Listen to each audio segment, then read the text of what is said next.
ஆண்டவராகிய இயேசு கிறிஸ்து சிலுவையில் மொழிந்த இரண்டாவது வார்த்தையை லூக்கா எழுதின சுவிசேஷம் 23ஆம் அதிகாரத்தை திருப்பி வைத்துக் கொள்வோம். லூக்கா எழுதின சுவிசேஷம் 23 வசனங்கள் 39 43 வரையில நான் வாசிக்கிறேன். லூக்கா எழுதின சுவிசேஷம் 23:39. அன்றியும் சிலுவையில் அறையப்பட்டிருந்த குற்றவாளிகளில் ஒருவன், நீ கிறிஸ்துவானால் உன்னையும் எங்களையும் ரட்சித்துக்கொள் என்று அவரை இகழ்ந்தான். மற்றவன் அவனை நோக்கி, நீ இந்த ஆக்கினைக்குட்பட்டவனாய் இருந்தும் தேவனுக்கு பயப்படுகிறதில்லையா? நாமோ நியாயப்படி தண்டிக்கப்படுகிறோம், நாம் நடப்பித்தவைகளுக்கு தக்க பலனை அடைகிறோம், இவரோ தகாததொன்றையும் நடப்பிக்கவில்லையே என்று அவனை கடிந்து கொண்டு இயேசுவை நோக்கி, ஆண்டவரே, நீர் உம்முடைய ராஜ்யத்தில் வரும் பொழுது அடியேனை நினைத்தருளும் என்றான். இயேசு அவனை நோக்கி, இன்றைக்கு நீ என்னுடனே கூட பரதீசில் இருப்பாய் என்று மெய்யாகவே உங்களுக்கு சொல்லுகிறேன் என்றார் என்பதே. கண்களை மூடி தலைகளை தாழ்த்தி அப்படியே அமர்ந்து கொண்டு இந்த இரண்டாவது வார்த்தைக்காக நம்ம செபிக்கலாமா? அப்பாவுமே நாங்கள் ஸ்தோத்திரிக்கிறோம்ப்பா, உமக்கு நன்றி செலுத்துகிறோம். சிலுவையில மரண தருவாயில கடைசி நிமிடங்களில பேசப்பட்ட இந்த வார்த்தைகளை தியானிப்பதே எங்கள் வாழ்க்கைக்கு பலன். இன்றைக்கு நாங்கள் ஆயர் சொல்ல கேட்டது போல உங்களுடைய நடத்தையே எங்களை நடத்தும். The way you behaved at every moment in your life, especially even on the cross, சிலுவையில நீர் எப்படி நடந்து கொண்டீரோ அது எங்களை நடத்தும். இந்த நாளில் இந்த இரண்டாவது வார்த்தையை தியானிக்கையில உம்முடைய கிருபை, உம்முடைய கரம் எங்களோடு கூட இருக்கட்டும்.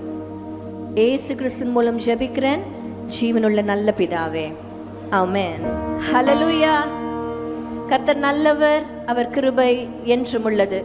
ஒரு சின்ன வீடியோ கிளிப்பிங் உங்களுக்கு நான் ப்ளே பண்ணணும்னு ஆசைப்படுறேன். இந்த இரண்டாவது வார்த்தையில நம்ம பார்க்கிற அந்த கள்வன் நேரா எங்க போயிருப்பாரு?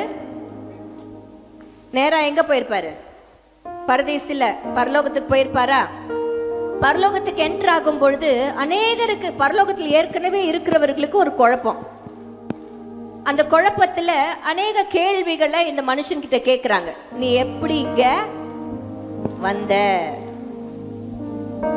வந்துட்டானே சந்தோஷப்படுறத விட நீ எப்படி இங்க வந்த அப்படின்னு கேட்க ஆரம்பிச்சாங்க. அதனுடைய ஒரு சின்ன கிளிப்பிங்க உங்களுக்கு நான் ப்ளே பண்றேன், நீங்க பார்க்கலாம். With the volume, please.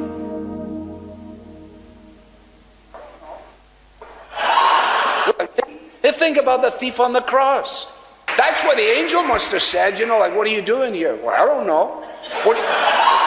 What do you mean you don't know? Well, because I don't know. Well, did you... Excuse me, let me get my supervisor. They go get the supervisor ranger. So, wait, just a few questions for you. First of all, are you clear on the doctrine of justification by faith? The guy said, I never heard of it in my life. And what about? Let's just go to the doctrine of Scripture immediately.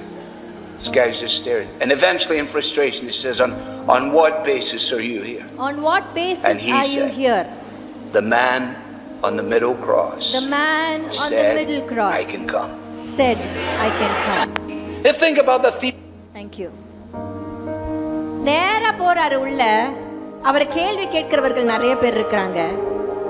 எப்படியா இங்க வந்த? தெரியல எனக்கு. I don't know. தடுமாறுறாங்க. உனக்கு இந்த doctor தெரியுமா? நீ baptism பெற்றிருக்கிறியா? பரிசுத்த ஆவியினுடைய அபிஷேகத்தை பெற்றிருக்கிறியா? அதை பத்திலாம் நான் கேள்விப்பட்டதே இல்லைன்னு சொல்லுவார். On what basis are you here? எந்த தைரியத்துல நீங்க இருக்கிற? அந்த கள்வன் சொல்லியிருப்பாரு, அந்த 3 சிலுவையில நடுவுல ஒருத்தர் தொங்கி இருந்தார்ல, அவர் சொல்லிட்டாரு நான் இங்க வரலான்ட்டு. ஹல்லேலூயா. ஹல்லேலூயா.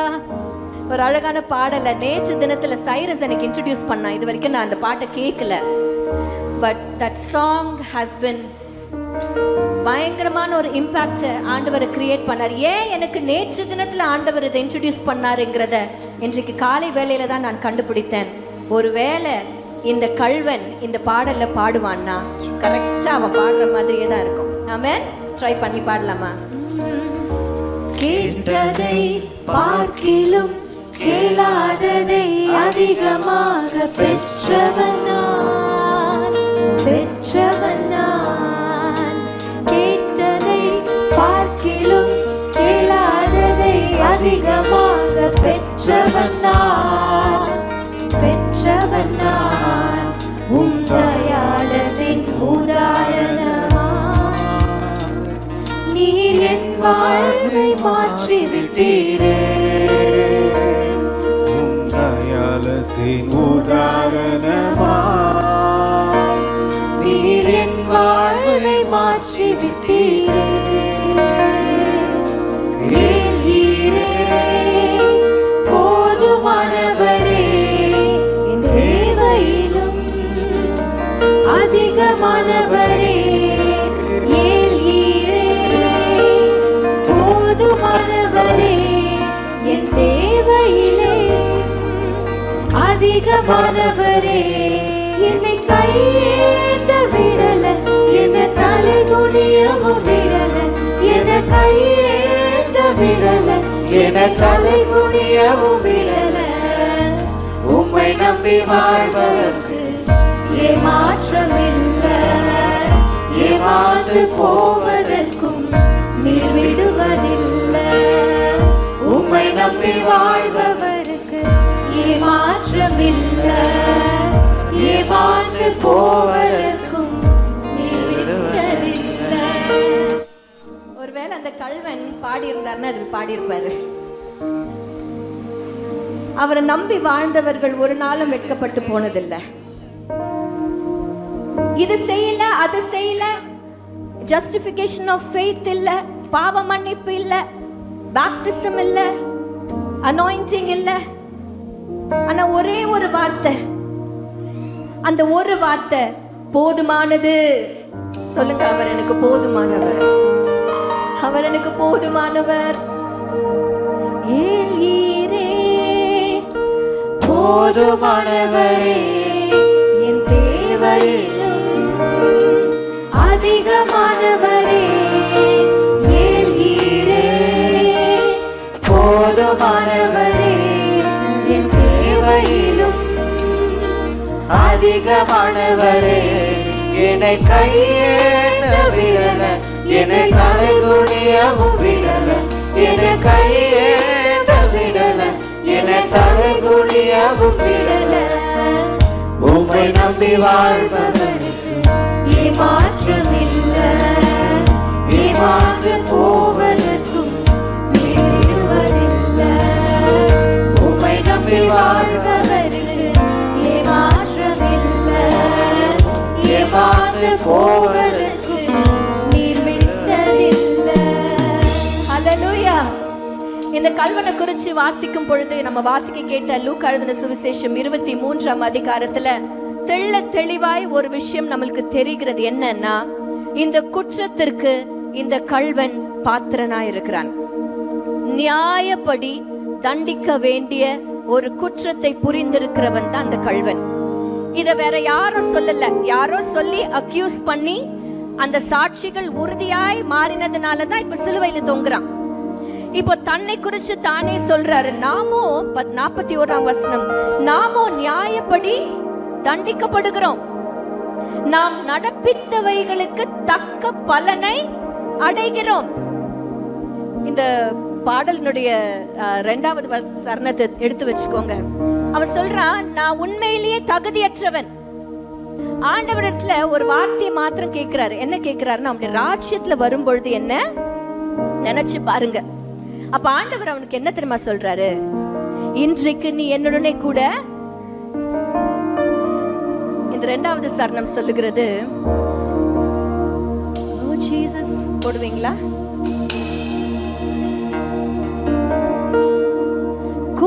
குப்பையில் பிறந்து கிருபையால் அரியணையில் அமர்ந்தவன் நான். பாடிருப்பாரா இல்லையா?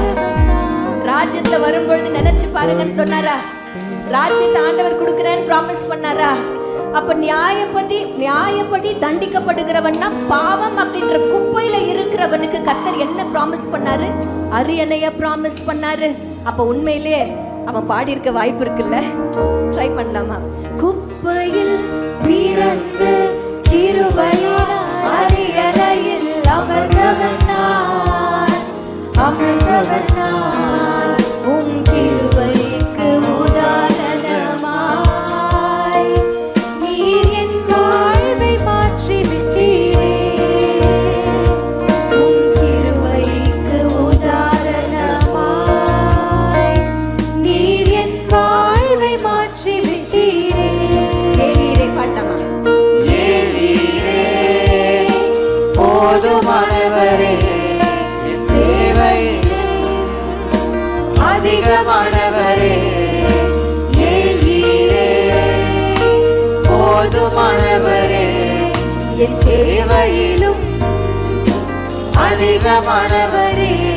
என கையேந்த விடல, என தலை குனியவும் விடல. என கையேந்த விடல, என தலை குனியவும் விடல. உம்மை நம்பி வாழ்பவர் ஏமாற்றமில்லை. ஏமாந்து போவதற்கு நீர் இடுவதில்லை. உம்மை நம்பி வாழ்வது எனக்கு ஏமாற்றமில்லை. ஏமாந்து போவதற்கு நீர் விட்டதில்லை. இதுல கடைசியா முடிக்கும் பொழுது இந்த தேவ மனுஷன் எழுதுறாரு, ஏமாந்து போனதாக சரித்திரமில்லை. அல்லேலூயா. குப்பையில் இருந்தவனுக்கு கர்த்தர் அரியணையை கொடுத்தார். ஏன் தெரியுமா? இந்த உலகத்துல அவனுக்கு வேற எதுவும் தேவையில்லை. ஆண்டவர் ஒருத்தர் போதுமானவராய் இருந்தார். அதனால்தான் அந்த ஏல் ரோயி எகோவா ஈரே, ஏல் ஈரே அப்படின்னு சொல்லும் பொழுது நம்ம என்ன சொல்றோம்? எகோவா ஈரே. எகோவா ஈரே என்றால் என்ன? கர்த்தருடைய பர்வதத்துல எல்லாம் பார்த்து கொள்ளப்படும். இல்லைன்னா ரொம்ப சிம்பிளா நம்ம எப்படி சொல்றோம்? என் தேவைகளை சந்திக்கிறவர். இந்த எகோவா ஈரே அப்படிங்கிற வார்த்தை அந்த எபிரேய வார்த்தையா இருந்தாலும் அதனுடைய அர்த்தம் இங்கிலீஷ் டிரான்ஸ்லேஷன்ல God will provide. கர்த்தர் நம் தேவைகளை சந்திப்பார் என்று நம்ம அறிந்து கொள்ளுகிறோம். ஆனா அதனுடைய உண்மையான வேர், அந்த ரூட் வேர்ட்ல இருந்து பார்த்தீங்கன்னா இட் மீன்ஸ் டு see. எது? அதனால்தான் கர்த்தருடைய பர்வதத்துல எல்லாம் பார்த்துக்கொள். அப்ப கர்த்தர் பார்க்கிறார். ஐயா சொல்லும் பொழுது, நம்ம ஐயர் பேசும்பொழுது, முதல் வார்த்தையில பேசும்பொழுது இவர்கள் அப்படிங்கிற அந்த வார்த்தையினுடைய அர்த்தத்தை நம்மளுக்கு சொல்லி கொடுத்தார். இவர்கள் என்றால் அங்கே சுற்றி இருந்தவர்கள் மாத்திரமல்ல, அவர்களுக்கு பின்னாடி இயேசுவால நிறைய அற்புதங்களினால பயன் பெற்றவர்கள், இயேசுனுடைய வல்லமையை கண்ணார பார்த்தவர்கள். இயேசு சுவாமி 5 அப்ப 2 மீனை பகிர்ந்து கொடுத்தார்ல, அப்ப எல்லாரும் சாப்பிட்டவங்க. திராட்சரசம் குறைவுபடும் பொழுது அந்த கடைசி சூப்பரான திராட்சரசத்தை குடிச்சவங்க. இவர்களை எல்லாம் அவருடைய கண்கள் பார்த்தது. கண்கள் பார்த்தது வெறும் சுத்தி இருக்கிற ஜனங்களை மாத்தம்தான். ஆனா தூர இருக்கிறவர்கள், இவர்களுக்கு பின்னாடி இருக்கிறவர்கள், that means not only to see, that is a vision. எங்க ஐயா அடிக்கடி my husband is a visionary அப்படின்னு சொல்றதுல நான் ரொம்ப பெருமைப்படுகிறேன். my husband is a visionary, which means எங்கேயோ என்னைக்கோ நடக்க போற ஒரு விஷயம், காணாத ஒரு விஷயத்தை நம்பி செயல்படுகிற ஒரு மனுஷன் அவர். அப்போ ஆண்டவருக்கு இந்த முதல் வார்த்தையில he had a vision. என்ன விஷன்னா, ஏற்கனவே அவரால் பயன் பெற்ற அவ்வளவு பேரையும் மன்னித்த இயேசு கிறிஸ்து. ஆனா இந்த இரண்டாவது வார்த்தையில சிமிலர்லா God has a vision for the people not of the past. முதல் வார்த்தையில தான் என்னது? பின்னாடி இருக்கிற மனுஷர்கள். ஆனா இங்க இந்த இரண்டாவது வார்த்தையில முன்னாடி இருக்கிற அந்த கள்வன் தொங்கனா பாத்தீங்களா, அதற்கப்புறமா வருகிறவர்கள் அப்படின்னா யார் தெரியுமா? ஆனந்தி ஆண்டி அழகா சொல்லிட்டாங்க. எல்லாரும் சொல்லுங்க, நான் தான். நான் தான். ஆண்டவர் நமக்காக தான் அன்றைக்கு அந்த கல்வன் இடத்துல பேசினார். அவர் போதுமானவர். சொல்லுங்க, அவர் போதுமானவர், அவர் போதுமானவர். இந்த யெகோவா ஈரேங்கிற வார்த்தை, டு பர்சீவ், டு see, ஆண்டவராகிய இயேசுவின் கண்கள் உங்களையும் என்னையும் அந்த இரண்டாவது வார்த்தை பேசும்பொழுதே கண்டது. ஆமென். அதனாலதான் என்ன கையேந்த விடல, என்ன தலை குனியவும் விடல, என்ன கையேந்த விடல, என்ன தலை குனியவும் விடல. வாழ்பவர் ஏமாற்றமில்ல, ஏமாந்து போனதா சரித்திரமில்ல. பாடலாமா? உம்மை நம்பி வாழும் எனக்கு ஏமாற்றமில்ல, ஏமாந்து போனதாக சரித்திரமில்ல. அந்த சரித்திரம் இன்ன வரைக்கும் இல்ல. நீங்களும் நானும் ஏமாந்து போகல, நீங்களும் நானும் ஆண்டவர் கையேந்த விடல. அன்றைக்கு அந்த கல்வனுக்கு எப்படி போதுமானவரா இருந்தாரோ அதே தெய்வம் இன்றைக்கும் நமக்கு போதுமானவரா தான் இருக்கிறார். He is all enough. Amen. He is all enough. அப்போ இந்த யெகோவா ஈரே அப்படிங்கிற அந்த வார்த்தையை முதல்ல ஆபிரகாம் தான் ஆண்டவருக்கு பெயரிடுகிறத நம்ம பார்க்கிறோம். உங்களுக்கு எல்லாருக்கும் தெரியும் எப்போ இந்த விஷயம் நடந்துச்சு. ஆதியாகமத்தின் புஸ்தகம் 22ஆம் அதிகாரத்துல தன்னுடைய ஒரே குமாரன், எங்க போனாலும் சொல்ல ஒன்னே ஒண்ணு, டேனியல் ஜவஹர் அண்ணன் வந்தார்ல, ஒரு 3 நாட்கள் சந்தோஷமா கர்த்தருடைய வார்த்தைய அவர் சொன்னார். என் சின்ன பையனை ரொம்ப பிடிச்சு போச்சு அவருக்கு. ஏன்னா அவன் ரொம்ப ஒரு டெக்கி பர்சனா இருந்தான். எப்ப பார்த்தாலும் ஏதாவது ஒரு நோண்டிக்கிட்டே, கேமராவை பிடிக்கிறது, அந்த ஒயர்னு சொல்லிக்கிட்டே இருந்ததுனால அவருக்கு ரொம்ப ஆசை வந்துருச்சு அவன் மேல. என்கிட்ட சொன்னார், சிஸ்டர் உங்க பையனை நான் கூட்டின்னு போயிட்டா.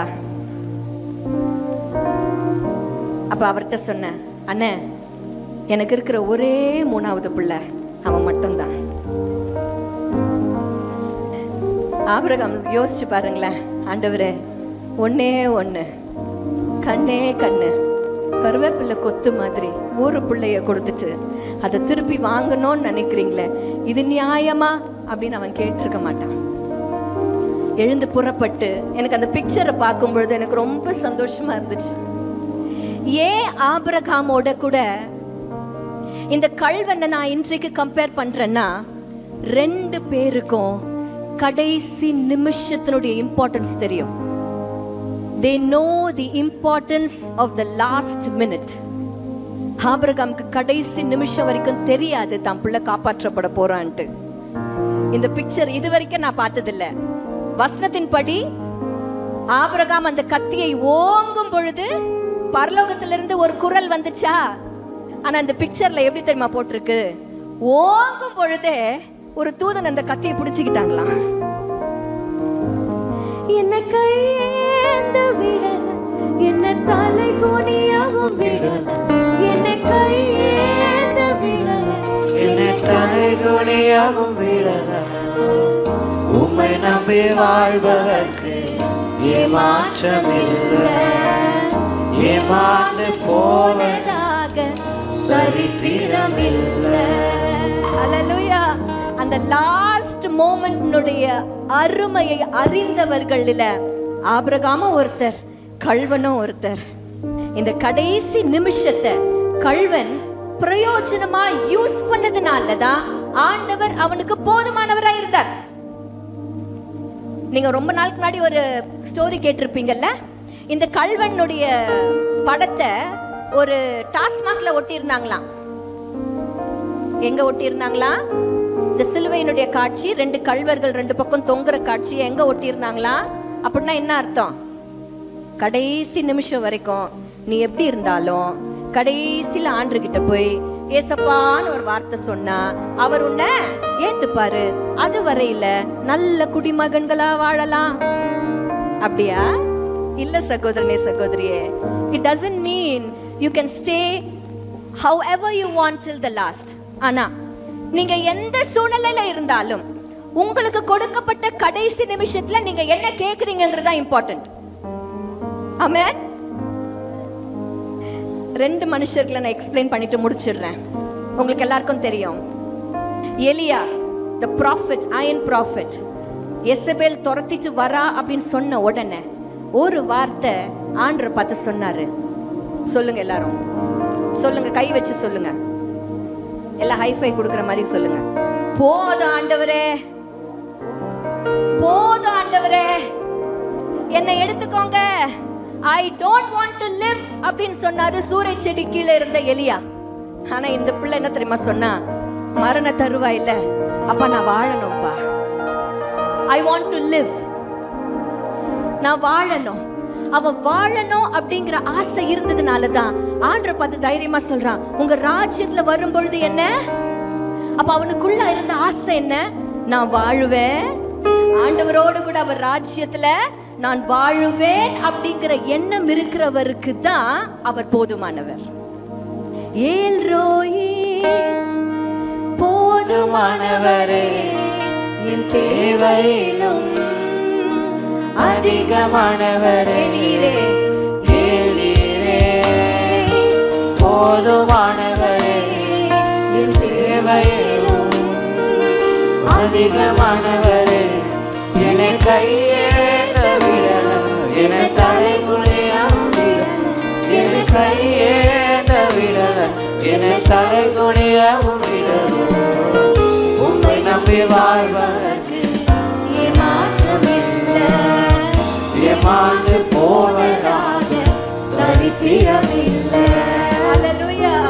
அந்த கடைசி நிமிஷத்துல அந்த கள்வனுக்கு கர்த்தர் போதுமானவராய் இருந்தார். ஏன் தெரியுமா, அவன் வாழணும்னு ஆசைப்பட்டதுனால, ஆண்டவரோடு கூட நித்திய ஜீவனில் நான் பிரவேசிக்கணும்ன்ற ஆசை இருந்ததுனால, அவருடைய ராஜ்யம் ஒன்று வரப்போகிறது, அந்த ராஜ்யத்துல நான் வாழுவேன். போத ஆண்டவரே, நான் செத்து போறேன் அவன் சொல்லல, நான் உங்க கூட வாழணும்னு சொல்றார். ஆண்டவர் சொன்னார், நீ நான் ஒருத்தன் போதண்டா உனக்கு வாழறதுக்கு, உனக்கு ஞானஸ்நானமும் வேணாம், உனக்கு இதுவும் வேணாம், மெம்பர்ஷிப்பும் வேணாம், சந்தா கவரும் வேணாம், உனக்கு உண்டியும் வேணாம், உனக்கு துக்க கஞ்சியும் வேணாம், உனக்கு ஹார்ட் கிராஸ் பண்ணும் வேணாம், I am enough for you என்று சொன்ன தெய்வம் அவர். இன்றைக்கு நம்ம ஒவ்வொருத்தருக்கும் கடைசி நிமிஷம் எப்போ வரும்னு தெரியாது. But if it comes, be careful on what you ask God. கண்களை மூடி தலைகளை தாழ்த்தி ஆண்டவர்ல ஜெபிக்கலாமா? அப்பா, உம்மை ஸ்தோத்திரிக்கிறேன். இந்த 2வது வார்த்தையில எங்களோடு கூட ரட்சிப்பை இந்த நாளில் எங்கள் கண்கள் கண்டது. அது அவனுக்காக பேசப்பட்டது மாத்திரமல்ல, you are a visionary, you are the God who give us provision. எங்கள் தேவைகளை சந்திக்கிறவர், God our provider, யெகோவா ஈரே, provision உடையவர். உம்முடைய விஷனை நீங்க என்னைக்கோ நடக்க போற ஒரு காரியத்தை ஏற்கனவே ப்ரோவா முன்கூட்டியே பார்க்கிற எங்கள் தெய்வம், அந்த கள்வன் மூலமா இன்றைக்கு எங்களோடு கூட இடைப்பட்டிருக்கீங்க. எங்களுக்கு போதுமானவரா இருக்கீங்க. எங்களை தலைகுனிய வைக்கல, எங்களை தள்ளாட விடவில்லை. உங்களை நம்பி இருக்கிறவர்களை நீங்க ஏமாற்ற மாட்டீங்க. ஆனா அந்த கடைசி நிமிஷம் வரையில உங்களுக்கு நீங்க எங்களுக்கு கொடுத்த கிருபையை நாங்க அசட்டை பண்ணாதபடிக்கு, அந்த கடைசி நிமிஷத்துல நாங்க என்ன கேட்கிறோம் என்பதுல ஜாக்கிரதையுள்ளவர்களா இருக்க கிருபை செய்வீராக. இயேசு கிறிஸ்து மூலம் ஜெபிக்கிறேன் ஜீவனுள்ள நல்ல பிதாவே, ஆமென். ஆண்டவராக இயேசு கிறிஸ்து சிலுவையிலே பேசின 4ஆம் வார்த்தை, ஏலி ஏலி லாமா சபக்தானி. இதற்கு என் தேவனே என் தேவனே ஏன் என்னை கைவிட்டீர் என்று அர்த்தமாம். கைவிடப்பட்ட சூழ்நிலையில காணப்பட்ட என் தேவன். எத்தனை பேர் நீங்க இந்த பாடலை பாடும்பொழுது அவருடைய இந்த வேதனை உணர்ந்தீங்கன்னு சொல்லி எனக்கு தெரியல. அவர் தலையை சாய்க்கவோ அங்க இடமும் இல்லை, அவர் தாகத்தை தீர்க்க அங்க பானமும் இல்லை, ஆறுதல் சொல்ல ஒருவரும் இல்லை. அருமை ரட்சகர் தொங்கினார் தனியே என்று நாம் பாடும் பொழுதே அந்த கைவிடப்பட்ட நிலைமையில் இருக்கிற அந்த வேதனையை நாம் அறிந்து கொள்ள முடியும். ஏன் இந்த இடத்துல ஆண்டவர் நான் கைவிடப்பட்டேன் என்று சொல்லி அவர் மனம் குமுறி பேசுகிறார் என்பதற்கு அநேக காரணங்கள் உண்டு.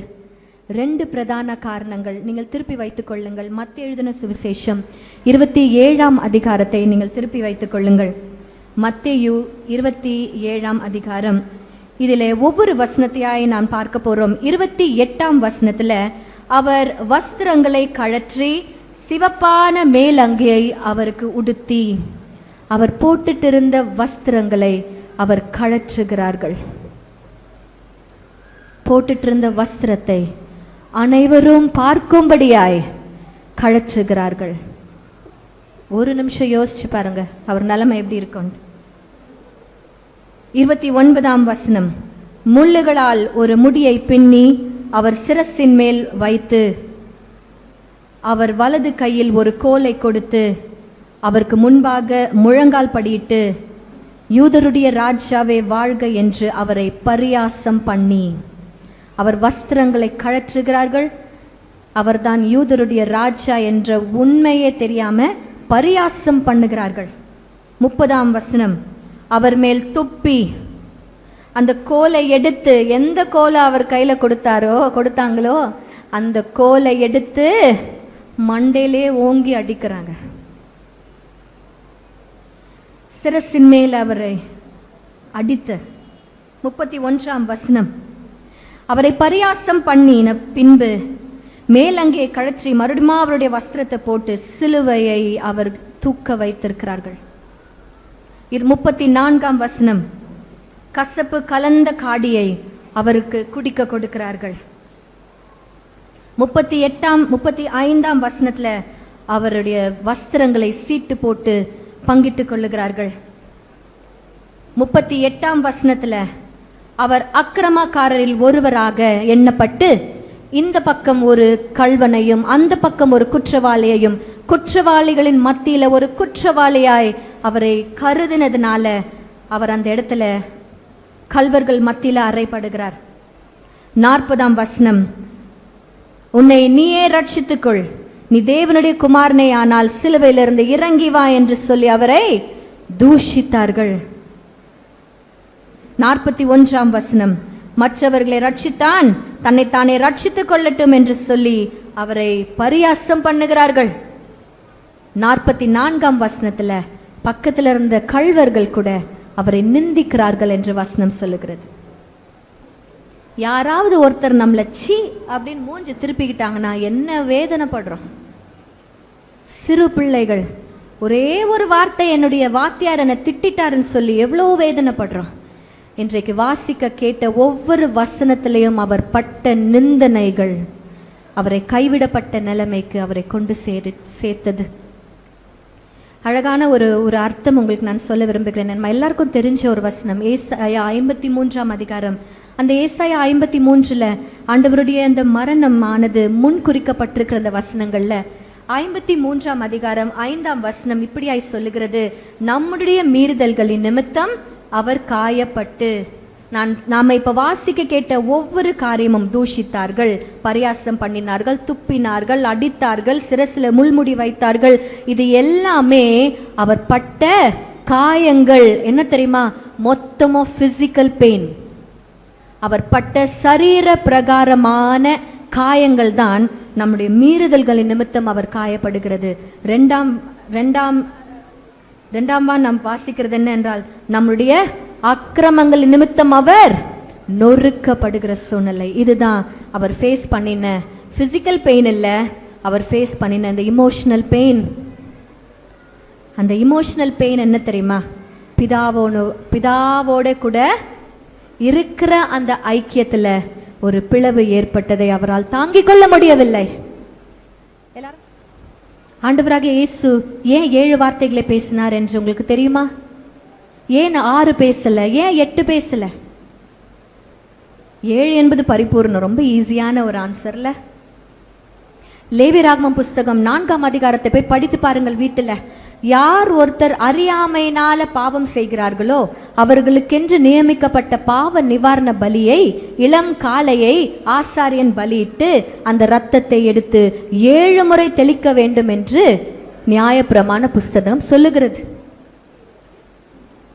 7 முறை பிரதான ஆசாரியராய் நம் இயேசு கிறிஸ்து நமக்காய் இருந்து, அவரே பிரதான ஆசாரியர், அவரே அடிக்கப்பட்ட ஆட்டுக்குட்டியானவரும் கூட தன்னைத்தானே பலி கொடுத்து அந்த ரத்தத்தை 7 முறை எடுத்து தெளிக்கிறார். ஏன் தெரியுமா? பிதாவே, இவர்களுக்கு மன்னியும், தாங்கள் செய்கிறது என்னதென்று அறியாதிருக்கிறார்கள். அறியாம செய்த பாவத்திற்கு பரிகாரம் இதுதான். லேவியராகமம் 4ஆம் அதிகாரம் அதுதான் சொல்லுகிறது. 7 முறை பிரதான ஆசாரியன் தெளிக்க வேண்டும் என்று வசனம் சொல்லுகிறதே, அந்த 7 வார்த்தைகள் அதற்கு நிழலாய் இருக்கிறது என்பதுதான் உண்மை. 7 முறை தெளிச்சாதான் பரிகாரம். 7 வார்த்தைகளை முழுசா நீங்க கேட்டாதான் உங்களுக்கு பரிகாரம். 2 விதமான ஒரு செப்பரேஷன், கைவிடப்பட்ட சூழ்நிலை. ஒன்று பிசிக்கலா அவரால் தாங்கிக் கொள்ள முடியாத வேதனை, 2வது தன் சொந்த பிதாவின் இடத்துல இருந்த அந்த ஐக்கியத்துல ஒரு சின்ன பிளவு. நம்ம ஆண்டவராகிய தேவன் கைவிடுகிற தேவனா? நமக்கு எல்லாருக்குமே வசனம் தெரியும். நம்ம எல்லார் வீட்லயுமே அந்த வசனம் தொங்கும். நான் உன்னை விட்டு விலகுவதும் இல்லை, உன்னை கைவிடுவதும் இல்லை. எவ்வளோ ஆசையா நம்ம அந்த வசனங்களை வாங்கி வைப்போம். ஏன்னா நம்ம கைவிடப்பட்ட சூழ்நிலை இருப்பது நம்மளுக்கு பிரியமில்லாத ஒரு சூழ்நிலை. we don't want it. நம்மளுக்கு தேவையே இல்லை. ஆண்டவர் நம்ம கூடவே இருக்கணும். நம்ம என்ன செஞ்சாலும், என்ன அநியாயம் செஞ்சாலும் பரவாயில்ல, என் தேவன் என் கூட இருக்கணும் அப்படின்னு நினைச்சுதான் அந்த வசனத்தை மாற்றுறோம். அவர் ஒருவரையும் கைவிடுகிற தேவன் அல்ல. ஆனால் இயேசு சுவாமி தன் சொந்த குமாரனை அவர் கைவிடப்பட்ட சூழ்நிலை இருந்துச்சுன்னா மொத்த முழுக்க காரணம் நீங்களும் நானும் தான். முழுக்க முழுக்க அதற்கு காரணம் நீங்களும் நானும் செய்த பாவங்களின் நிமித்தம் தான். ஆண்டவராகிய இயேசு கிறிஸ்து தன்னுடைய பிதாவை விட்டு கொஞ்ச நேரம் அவர் பிரிந்திருந்த அந்த சூழ்நிலை, தாங்கொன்னா வேதனையில அவர் கதறின அந்த வார்த்தை, என் தேவனே என் தேவனே ஏன்பா என்ன கைவிட்டீங்கன்னு சொல்லி கதறுகிறார். ஏசாயில வசனம் இருக்கிறது, ரட்சிக்க கூடாதபடிக்கு அவருடைய கை குறுகி போகவில்லை, கேட்க கூடாதபடிக்கு அவருடைய செவி மந்தமும் ஆகவில்லை. ஆனால் நம்மளுடைய அக்கிரமங்களை அவருக்கும் நமக்கும் இடையில பிரிவினை உண்டாக்குகிறது. அந்த பிரிவினையானது எப்படி வெளிப்பட்டுச்சு தெரியுமா? எடுத்தவங்க வாசிங்க. மத்தேயு 27:45 6ஆம் மணி நேரம் முதல் 9ஆம் மணி நேரம் வரைக்கும் பூமி எங்கும் அந்தகாரம் உண்டாயிற்று. அந்த அந்தகாரம் என்ன தெரியுமா? உங்களுக்கு நீங்களும் நானும் செய்த குற்றங்கள் தான் அங்கே அந்தகாரமாய் வெளிப்பட்டுச்சு. There was darkness. உங்களுக்கு தெரியுமா? இதே கர்த்தர் தான் ஆதியாகமம் 1ஆம் அதிகாரத்துல இருளையும் வெளிச்சத்தையும் வெவ்வேறாக பிரித்து வைத்த என் தேவனால தாம் பிள்ளைக்கும் தனக்கும் நடுவில் இருந்த அந்தகாரத்தை அந்த நிமிஷத்துல பிரிக்க வைக்க முடியல. ஏன்னா உங்களாலையும் என்னாலையும் தான். அந்த அந்தகாரம் எதனால் உண்டானதுன்னு சொன்னேன்? உங்களுடைய பாவத்தினாலும் என்னுடைய பாவத்தினாலும் உண்டாச்சே. நம்ம ஒவ்வொருத்தரும் அந்த அந்தகாரத்துக்கு பங்கு உள்ளவர்களா இருக்கிறோம் என்று சொன்னா எவ்வளோ மனசு வேதனையா இருக்குது. சாதாரணமா ஒரு பாவம் செஞ்சிடறோமே, அறியாமையினால் செய்யறோமே, ரூபி சொன்னது போல துணிகரமாய் செய்கிறோமே. ஒவ்வொரு முறையும் நம்ம பாவம் செய்யும் பொழுது அந்த அந்தகாரத்திற்கு ஒரு பகுதி, ஒரு பங்காய் நாம மாறுகிறோம்னு சொல்லி கேள்விப்படும் போது அது எவ்வளோ ஒரு கொடிதான ஆக்கினைக்கு பாத்திரவான்களாய் நம்மளே மாற்றிக்கொள்ளுகிறோம் தெரியுமா? ஏசு சுவாமி பூமியில் இருந்த நாள் வரையில அவர் பிதாவோடைய ஐக்கியமாய் இருந்தார் என்பதற்கு ஆதாரம் வசனங்கள் இருக்கிறது. என்ன ஆதாரம் தெரியுமா? யோவான் எழுதின சுவிசேஷம் 17ஆம் அதிகாரத்துல 21ஆம் வசனம் இப்படியாய் சொல்லுகிறது, நீர் என்னிலேயும், பாதியில நான் வாசிக்கிறேன், நீர் என்னிலேயும் நான் உம்மிலேயும் இருக்கிறது போல. ஏசு சுவாமி சொல்றாரு பிதாவின் இடத்துல, நீங்க என்னிலேயும் நான் உம்மிடத்துல இருக்கிறது போல. இப்ப என்ன அர்த்தம்? பிதா ஏசு சுவாமி கூட இருந்தார், ஏசு சுவாமி பிதாவோடு கூட இருந்தார். ஆமென். நாம ஒன்றா இருக்கிறது போலன்னு சொல்லி இந்த வசனம் முழுவதுமா பார்த்தீங்கன்னா ஆண்டவரோடு கூட உம்முடையவைகள் என்னுடையவைகள் சுவாமி, என்னுடையவைகள் உம்முடையவைகள் சொல்லி மாறி மாறி பிதாவோடு கூட இருக்கிற ஐக்கியத்தை சுட்டி காட்டுகிறது இந்த யோவான் 17. ஆனால் நம்மளுடைய பாவங்களோ, ஒரு சின்ன எக்ஸாம்பிள் சொல்றேன். ஒரு தகப்பனும் தாய்க்கும் மகன்கள் வீட்டில் இருப்பார்களானால், திருமணம் செய்து கொண்டு மருமகள்கள் வீட்டிற்கு வருவார்கள் என்றால், ஏதோ ஒரு பிரச்சனை இல்லை, ஒரு மருமகள் எப்படியோ அந்த மகனை கன்வின்ஸ் பண்ணி தனி கொடுத்தனும் கூட்டின்னு போயிட்டான்னு வைங்க, இந்த ஊர் யாரை தப்பா பேசும்? என்னம்மா யாரை பேசும்? மருமகளை தான் பேசும். ஏன் மருமகளை பேசும்? நல்லா இருந்த குடும்பத்தை பிரிச்சு கூட்டின்னு போயிட்டான்னு சொல்லி மருமகளை பேசும். அப்போ நல்லா இருந்த குடும்பம் பிரியக்கூடாது. ஒன்றாயிருந்த தகப்பனும் மகனும் பிரியக்கூடாது, ஆனா பிரிச்சு வச்சிட்டோம். பவுல் சொல்றாரு, நிறைய பாவங்கள், நான் பாவியா இருக்கிறதுலே பிரதான பாவி நான் தான் சொல்வார் பவுல். அந்த வசனம் எல்லாருக்கும் தெரியும். நம்ம எவ்வளோ பாவம் செஞ்சிருக்கலாம், எவ்வளோ அக்கிரமம் செஞ்சிருக்கலாம், ஆனா பிரதான பாவம், நம்ம செஞ்ச பாவம் என்ன தெரியுமா? தகப்பனையும் பிள்ளையும் பிரிச்சு வச்சது. இதை நம்ம அறிந்து கொள்வதற்கு முன்பாகவே அவரை சிலுவையில் அறையும் என்று சொன்ன ஒரு கூட்ட ஜனம் சொல்றாங்க, இந்த ரத்தப்பழி எங்க மேலேயும் எங்க பிள்ளைகள் மேலேயும் வரட்டும். எங்கேயாவது உங்களுக்கு நீங்க குத்தப்படுறீங்களா? எங்கேயாவது ஒரு ஓரத்துல மனசு பாரமாகுதா? சாமி இசப்பா, நீ உங்களுடைய ஐக்கியத்தை நான் பிரிக்கிறேனே, பிதாவும் குமாரனும் இருக்கிற அந்த ஐக்கியத்தை நான் பிரிக்கிறேனேன்னு சொல்லி நீங்க தவிப்பீர்களானால் அந்த பாவ உணர்வு நமக்குள்ள இருக்குன்னு அர்த்தம். பாவ உணர்வும் பரிசுத்த ஏக்கமும் இல்லைன்னா ஒரு கிறிஸ்தவனாய் வாழ முடியாது. அவ்வளவு ஒரு அந்தகாரம். அந்த அந்தகாரத்தை குறித்து ஒரு சின்ன தீர்க்க தரிசன வசனத்தை ஆண்டவர் முன்கூட்டியே சொல்லுகிறார். லூக்கா எழுதின சுவிசேஷம் 22ஆம் அதிகாரம் 53ஆம் வசனம். எடுத்தவங்க வாசிப்பீங்களா? லூக்கா 22:53. நான் தினம்தோறும் தேவாலயத்தில் உங்களோட கூட இருக்கையில், ஐசப்பா சொல்ற, நான் தினந்தோறும் தேவாலயத்துல உங்க கூட இருந்தேனே, நீங்கள் என்னை பிடிக்க கை நீட்டவில்லை, நீங்க என்ன பிடிக்க கை நீட்டவில்லையே, இதுவோ உங்களுடைய வேலையும் அந்தகாரத்தின் அதிகாரமுமா இருக்கிறது என்று கர்த்தர் சொல்லுகிறார். அந்தகாரம் சூழ்ந்ததுக்கு இன்னொரு ரீசன் என்ன தெரியுமா? அது அந்தகாரத்தின் அதிகாரம் அங்கே வெளிப்பட்டுச்சு. ஏன்? நம்ம பார்க்கறதெல்லாம் அந்த சிலுவையில இயேசு தொங்கிக் கொண்டிருக்கிறத பார்க்கிறோம், சுற்றிலும் நின்று கொண்டிருக்கிறவர்களை பார்க்கிறோம். ஆனா வான மண்டலங்களின் பொல்லாத சேனைகளின் ஆவிகளும் அந்தகார லோகாதிபதிகளும் அந்த வான மண்டலங்களில ஒரு பயங்கரமான யுத்தம் நடந்து கொண்டிருப்பதை நம்ம கண்கள் பார்க்கறதில்ல, ஆனா அது நடந்துச்சு. அந்தகார லோகாதிபதிகளோடு யுத்தம் அங்கே வான மண்டலங்களிலே உண்டாயிருந்தது. அது அந்தகாரத்தின் அதிகாரமாயிருந்தது. அந்த அந்தகார அதிகாரம் தான் கொஞ்ச நேரம் அந்த தகப்பனையும் அந்த மகனையும் பிரித்து வைத்தது என்பதுதான் உண்மை. இதேதான் தாவீது சங்கீதம் 22ல பேசுறாரு. தாவீது ஏன் இந்த வார்த்தைகளை பிரயோஜனப்படுத்திக் கொள்ள வேணும்? உங்களுக்கு யாருக்காவது என்னைக்கா யோசிச்சிருக்கீங்களா? ஏன் தாவீது என் தேவனே ஏன் என்னை கைவிட்டீர்னு சொல்லி சங்கீதம் 22ல அவர் எழுத வேண்டும்? தாவீதை குறித்ததான ஒரு சில காரியங்களை நீங்க சொல்லுங்களேன். எனக்கு நீங்க சொல்லுங்களேன். தாவீது யார்? இஸ்ரவேலின் ராஜாவாய் இருந்தவன். அவன் ஆடு மேய்க்கிறவனாய் இருந்தான். ஸ்டார்ட் பண்ணி விடவா? ஆடு மேய்க்கிறவனாய் இருந்தான். அப்புறம் ஈசாயின் மகனாயிருந்தான். ஆண்டவருக்கு ஏற்றவனாயிருந்தான், இருதயத்திற்கு ஏற்றவனாயிருந்தான். அநேக காரியங்களை தாவீது பார்த்தீங்கன்னா சிவந்த மேனியும், படிச்சிருக்கீங்களா? சிவந்த மேனியும் மிகுந்த அழகுள்ள ரூபம் உள்ளவனாயிருந்தான். கண்கள் நல்ல பெரிய பெரிய கண்கள் இருந்துச்சு அவனுக்கு. எப்படிப்பட்ட ஒரு தைரியம் இருந்துச்சுன்னா, சிங்கத்தையும் கரடியையும் கிழிக்கத்தக்கதான வல்லமை அவனோடு கூட இருந்தது. இப்படி நிறைய பாசிட்டிவ் திங்ஸ் தாவீதை குறித்து சொல்லலாம். ஆனால் தாவீதை போல சோதனையை சகித்த மனுஷன் வேற யாருமே இருக்க முடியாது. நம்ம யோபு குறித்து சொல்றோம், ஆனா தாவீது எவ்வளவு சோதனைகளை சகித்து கொண்டான் தெரியுமா? அவன் பிறந்த நாள் முதல்ல அவன் சந்தித்ததெல்லாம் சோதனை தான், பிரச்சனைகள் தான், நிந்தனைகள் தான், வேதனைகள் தான்.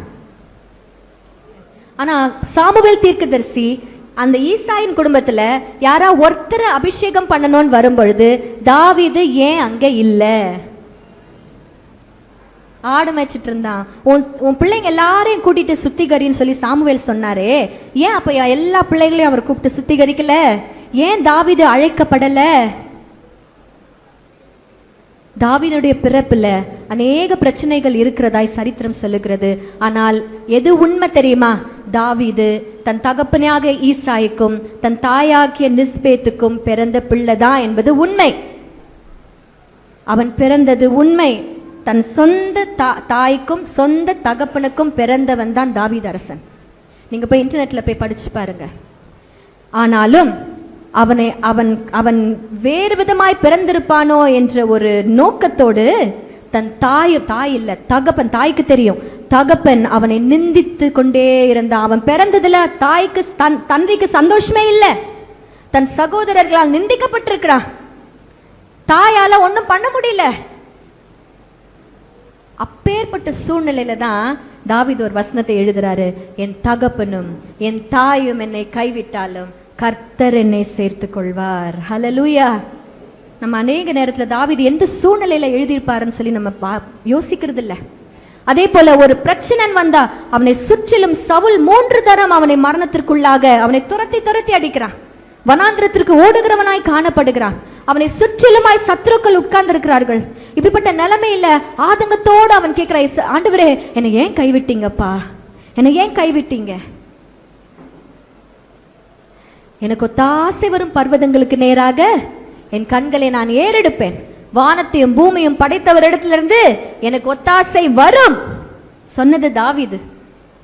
இன்றைக்கு இயேசு சுவாமி சிலுவையில வானத்தையும் பூமியும் படைத்தவரிடத்துல எனக்கு ஒத்தாசை வரும்னு பாக்குறாரு. ஒத்தாசை வரல அவருக்கு. மாறாக அந்தகாரம் அங்கே நின்று கொண்டிருந்தது. அந்த வேதனை, தன் தகப்பனை விட்டு பிரிந்த அந்த வேதனை தாங்க முடியாமல் அவர் சொன்ன ஒரு வார்த்தை, ஏசப்பா என் தேவனே, என் தேவனே ஏன் என்னை கைவிட்டீர்? ஏற்கனவே பிதாவா அவரை கைவிட்டுட்டாரு தெரியுமா? கெத்செமனே தோட்டத்துல பிதாவே இந்த பாத்திரம் என்னை விட்டு நீங்க கொடுமானால் ஒரு ரிக்வெஸ்ட் பண்றாரு. யார்கிட்ட? பிதா கிட்ட. ஒரு அப்பா கிட்ட கேட்கிறாரு, அப்பா உங்களால முடிஞ்சா இந்த பாத்திரத்தை என்னை விட்டு நீங்க, ஆனாலும் உங்களுடைய சித்தம் நிறைவேறட்டும்பா. ஒரு பிதாவாய் கைவிடப்பட்ட நிலைமையில இருந்தார் குமாரன். சரி பிதாவா வேண்டாம், ஒரு தேவன் கிட்ட இருந்து, அந்த பர்வதத்துல இருந்து எனக்கு ஒத்தாசை வரும், என் தேவனிடத்துல இருந்து எனக்கு ஒத்தாசை வரும் என்று நினைச்சு அவர் பார்த்தாரு. அந்த நிமிஷத்துல அவருக்கு ஒத்தாசை பர்வதத்துல இருந்து வரல. அவரால் தாங்குன்னா வேதனையினால அந்த பிரிவினையை தாங்கிக் கொள்ள முடியாம அவர் கதறின வார்த்தை தான், என் தேவனே, என் தேவனே ஏன் என்னை கைவிட்டீர்? இன்றைக்கு வீட்டுக்கு போய் யோசிச்சு பாருங்க. அந்த அந்தகாரத்துக்கு நீங்க ஒரு பங்கா இருக்கிறீங்களா? ஒரு ஒரு ஒரு இருட்டா இருக்கிற ஒரு ரூமை ஒரு பிரகாசமாய் மாற்ற வேண்டும் என்றால் நம்ம எல்லாருமே ஒருத்தர் கேண்டில் எடுத்துட்டு வந்தா அந்த ரூமே பிரகாசமாயிடும். ஆனா ஒரு இடத்தை இருளாக்கணும்னா உங்களுடைய பாவங்கள்னாலும் என்னுடைய பாவங்கள்னாலும் முடியும். எந்த இருளையும் வெளிச்சத்தையும் வெவ்வேறாக பிரித்து ஆண்டவர் அதிகாரம் உள்ளவராய் சிருஷ்டிகர்த்தராய் இருந்தாலோ அதே தேவனால அவருக்கு முன்பாக இருந்த அவருக்கும் தன் மகனுக்கும் இடையில இருந்த அந்த அந்தகாரத்தை பிரிக்கிற அந்த அந்த கிருபை ஒரு நிமிஷம் அவரால் முடியல. வசனம் சொல்றது, இமை பொழுது உன்னை கைவிட்டேன், ஆனாலும் உருக்கமான இரக்கத்தினால் உன்னை சேர்த்துக் கொள்வேன். இமை பொழுது, அவருடைய கோபமோ ஒரு நிமிடம். ஆனா அந்த ஒரு நிமிஷம் கூட தந்தையும் மகனையும் பிரிச்ச பாவம் யார சேர்ந்து தெரியுமா? கண்களை மூடி தலைகளை தாழ்த்தி ஆண்டவரை நோக்கி பார்ப்போம். ஸ்தோத்திர ஆண்டவரே. அரராத் மலையில ஸ்தோத்திர அப்பா, நோவாவின் குடும்பத்திற்கு அடைக்கலம் கிடைத்தது. சீனாய் மலையில இஸ்ரவேல் குடும்பத்திற்கு அடைக்கலம் கிடைத்தது. அந்த கொல்கதா மலையில எல்லா முழு உலகத்திற்கும் அடைக்கலம் கிடைத்தது. இனிமே ஒலிவ மலையில உடைய பாதங்கள் இறங்கி வரப்போகும் பொழுது நீர் நியாயாதிபதியாய் வரப்போகிறீர்.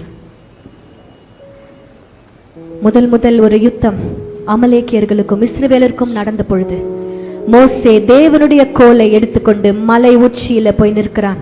அந்த கோல் உயர்த்தப்பட்டிருக்கும் பொழுது இஸ்ரவேலர் மேற்கொண்டார்கள். அவனுடைய கைகள் தளர்ந்து போடும் பொழுது பக்கத்தில் இருந்த யோசுவாவும் ஊரும் மோசேனுடைய கரங்களை தூக்கி பிடித்துக் கொள்ளுகிறார்கள்.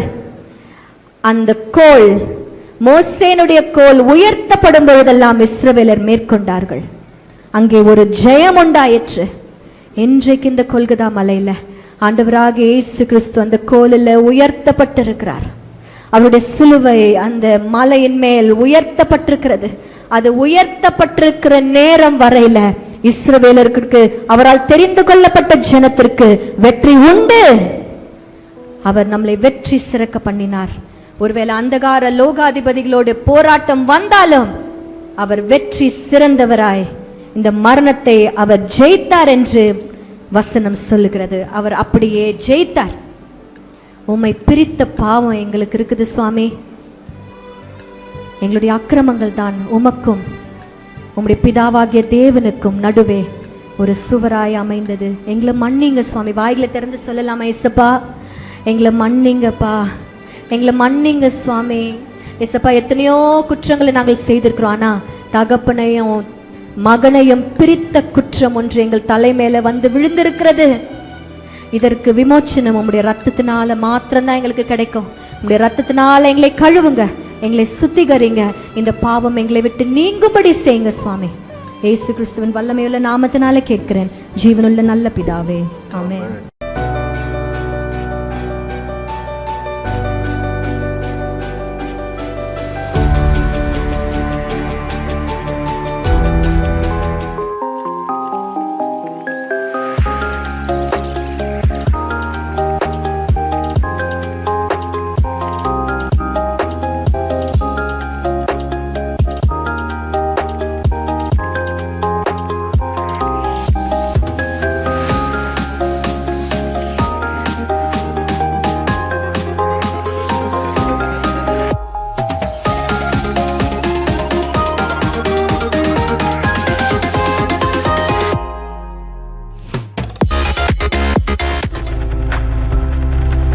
நீங்கள் பார்த்துக் கொண்டிருப்பது உங்கள் ஜாய் டிவி. உங்கள் துக்கம் சந்தோஷமாய் மாறும்.